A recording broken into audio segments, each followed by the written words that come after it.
Bonsoir à tous, soyez les bienvenus dans le 18-30. Ce soir, nous vous proposons une émission en extérieur. On va braver le vent et la pluie, c'est aussi ça le printemps. Vous l'avez sûrement deviné, nous avons choisi de poser nos caméras sur les hauteurs de la ville d'Étretat. La fameuse arche est visible derrière moi, mais nous ne sommes pas là pour profiter de la plage. Non, nous sommes sur la falaise d'Amont pour vous faire découvrir un jardin contemporain dessiné par un paysagiste russe, Alexandre Grivko. Ce sont les jardins d'Étretat rouverts depuis le début du mois de février et vous allez le voir, la végétation est sans cesse sculptée et entretenue pour rester conforme au dessin du créateur.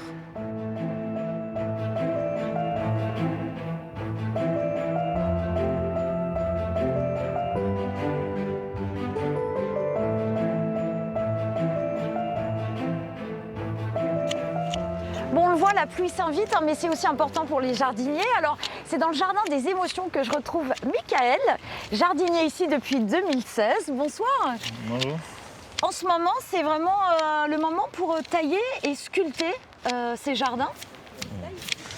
Да, но весной мы только чуть-чуть равняем форму, чтобы поддержать форму, чтобы она Oui, была d'habitude, au printemps, идеальна. on fait juste un petit peu de coupe et de taille.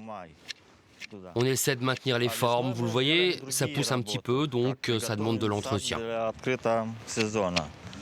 Mais la taille en elle-même commence vraiment au mois de mai. Виды работы. Moi, ce que je fais en ce moment, c'est que je nettoie les arbustes et les buissons, j'enlève toutes les feuilles mortes et les branches qui sont tombées pendant l'hiver. Самое важное, мы чистим растения. Après, je rajoute aussi des nouvelles plantes, je change celles qui ont été malades ou abîmées pendant l'hiver. Je dois aussi remettre du gravier dans les allées. Avec les pluies, il s'enfonce dans le sol. Et puis je rajoute de la terre sous les buissons et sous les arbres. И постоянно моете On землю. nettoie aussi les sculptures et tout le jardin avant l'arrivée des touristes pour la nouvelle saison. На корни, чтобы были закрыты. Ici, nous sommes entourés de sculptures faites par un artiste espagnol. Il y a également un jardin zen, un jardin impression, un jardin avatar. Comment faites-vous pour respecter les dessins, tout ce qui a été créé à l'origine en fait par le paysagiste ? Я знаю сад наизусть, и сейчас форму поддерживать тяжело. Je connais le jardin par cœur, donc c'est de moins en moins compliqué pour moi aujourd'hui. Au début, c'est vrai, c'était plus difficile. Il y avait des plans, des dessins à respecter, mais à force de travailler dans ces jardins, j'ai commencé à bien connaître les plantes. Je sais quand les tailler, je garde les formes en tête, donc j'arrive à maintenir ce qui était prévu à l'origine. И все, это. Je ne parle pas moldave, mais je peux essayer. Allez. Je dois enlever le jaune. Un peu la forme. Oh là là, je vais essayer de ne pas massacrer ce très beau jardin. Voilà. Ça va. Donc là, c'est la forme de la vague. Нет, это ракушка. Non, c'est la forme d'une coquille Saint-Jacques. C'est un coquillage Saint-Jacques. Можно использовать разные инструменты, когда Parfois, on много utilise aussi des tailles haies électriques, c'est beaucoup plus pratique et rapide. Sinon, c'est très physique comme travail. Si on n'utilisait que des sécateurs manuels, on n'aurait jamais le temps de s'occuper de tout le jardin. ухаживать за весь сад. Heureusement que je suis là pour vous aider. Et puis, je vais vraiment essayer de respecter cette forme donc, de coquille Saint-Jacques. Mais je vais vous rendre ça. Je pense que vous êtes meilleur que moi. Merci beaucoup, Michael. Merci.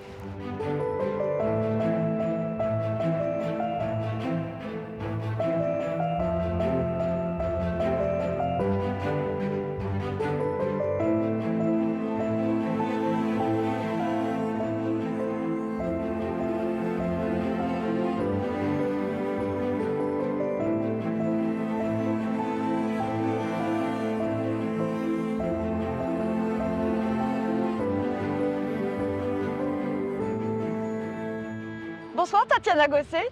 Bonsoir, Vous travaillez ici depuis 2 ans, vous y êtes assistante de direction. c'est ça. Ça souffle toujours autant ici? Ça arrive, effectivement. C'est un endroit qui est exposé à tous les vents. Donc ça arrive et même ça souffle des fois encore plus fort. Donc Bon, on a un peu de chance. Donc finalement on a presque de la chance. C'est un super cadre de travail pour vous? Oui, bien sûr, la vue, elle est toujours aussi splendide. Donc tous les jours, je suis toujours autant impressionnée. Cette vue, c'est ça qui a vraiment plu à Alexandre Grifko, hein, c'est un paysagiste russe. Il est tombé sous le charme de ces lieux en 2015, alors que voilà, le jardin est à l'abandon, la maison aussi. Qu'est-ce qui lui a plu? Exactement, il est venu comme touriste, hein, comme tout le monde qui vient visiter Etretat. Et en se baladant sur les falaises, il a vu justement cette maison qui était, comme vous dites, en abandon. Il a adoré le cadre, la vue, comme tout le monde. Et en plus, avec un peu de chance, cette maison et le terrain autour étaient en vente. Et le terrain appartenait à la mairie. Et voilà, ils ont assez rapidement effectué la vente. Et voilà, il avait tout un champ pour créer ses œuvres. La maison qui est Belle Époque a aussi son histoire. Qu'est-ce que nous racontent les archives? Oui, du coup, ça a été très intéressant de découvrir quand Alexandre Grifko a décidé de rénover la villa et restaurer un peu les jardins. Dans les archives, on a découvert que cette villa appartenait à une actrice française qui s'appelait Madame Thébault, qui vivait dans la première partie, dans les années 10-5 du XXe siècle. Et donc, c'est elle qui a décidé de s'installer ici. C'était sa seconde résidence. Elle a adoré, pareil, ce lieu qui l'inspirait beaucoup. Et elle avait pas mal d'amis peintres qui venaient créer ici, dont Claude Monet est mondialement connu. Il y a énormément de tableaux qu'il a éventuellement peints quelque part. On peut dire qu'il était peut-être là. C'est ça, exactement. Donc évidemment, les touristes, les visiteurs sont nombreux à venir? Oui, très nombreux, de plus en plus d'ailleurs, parce que voilà, c'est un site qui devient très connu, même dans le monde entier.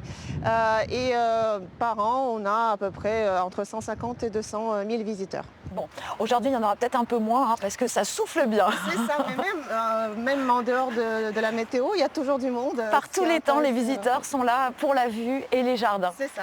Merci Tatiana, on se retrouve dans quelques instants pour continuer la balade dans le jardin. En attendant, place au vrai-faux. Il est question de changement climatique. Nous sommes confrontés à cette nouvelle donne, hein, que l'on soit jardinier amateur ou professionnel. Notre expert nous en dit plus sur les risques de maladies pour les cultures. En 2016, nous avons connu une chute historique des rendements du blé.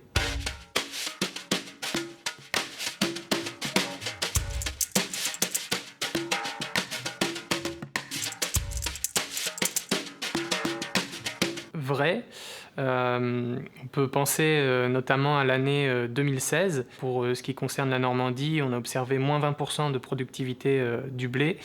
Et c'est lié au fait que l'hiver est trop doux. Et dans ce cas-là, ça donne un facteur de prédisposition aux maladies. Arrivé au printemps, au moment de la floraison, si on a des précipitations importantes, eh bien, les précipitations qui percutent le sol vont éclabousser la plante et le pathogène va monter sur la plante jusqu'à l'épi. Et dans ce cas-là, eh bien, on a des conséquences importantes sur le rendement. Donc, eh bien, si on a des hivers de plus en plus doux, tout en sachant que bien que les printemps soient plus secs, on peut toujours avoir des précipitations, eh bien, on peut supposer à l'avenir que le risque de maladie resterait important.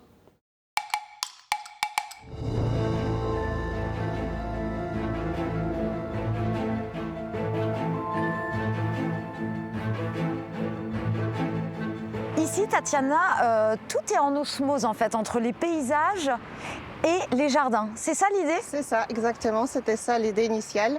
Donc, c'est de faire vraiment une fusion entre la nature qui environne les falaises, la mer et l'art topiaire, les jardins, les plantes. Là, ça représente justement le vent. C'est exactement ça. C'est le vent qui souffle presque tous les jours ici.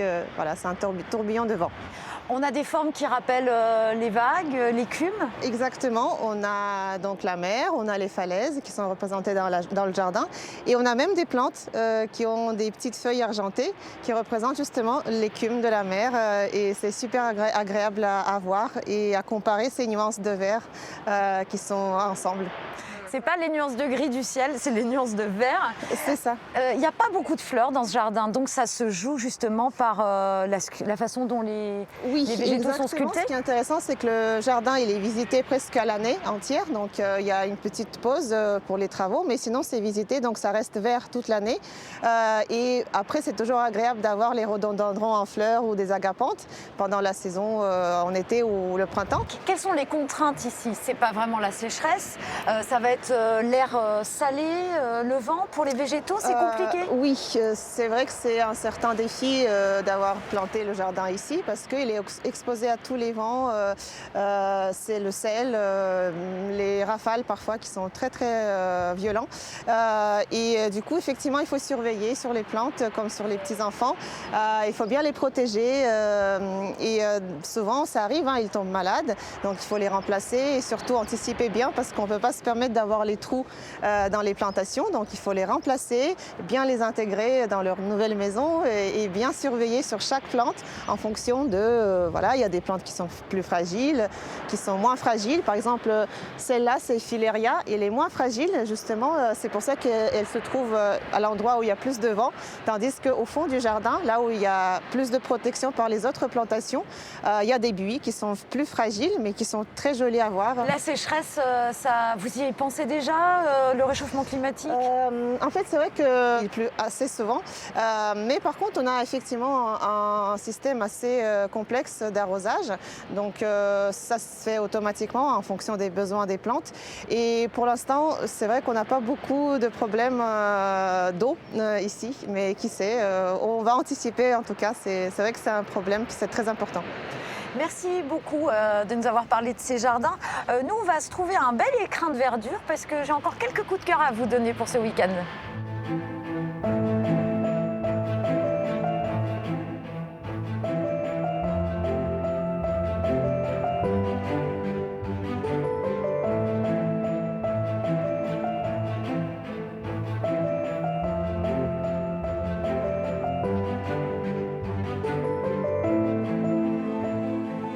Ça vous plaît ici, non? C'est pas mal pour voir les 50 nuances de verdure.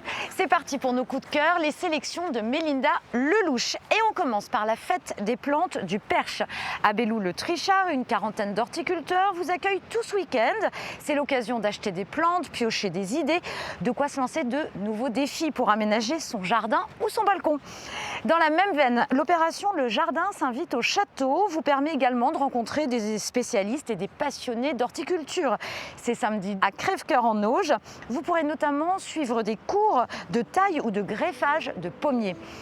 Et pour celles et ceux qui sont passionnés au point d'en faire leur métier, qui sait, ça se passe le samedi 15 avril à Fauville-en-Caux en Seine-Maritime. Au centre de formation des apprentis, il y a non seulement une fête des plantes, mais également des portes ouvertes pour découvrir des métiers qui recrutent comme paysagistes, maraîchers, horticulteurs ou encore soigneurs pour les animaux.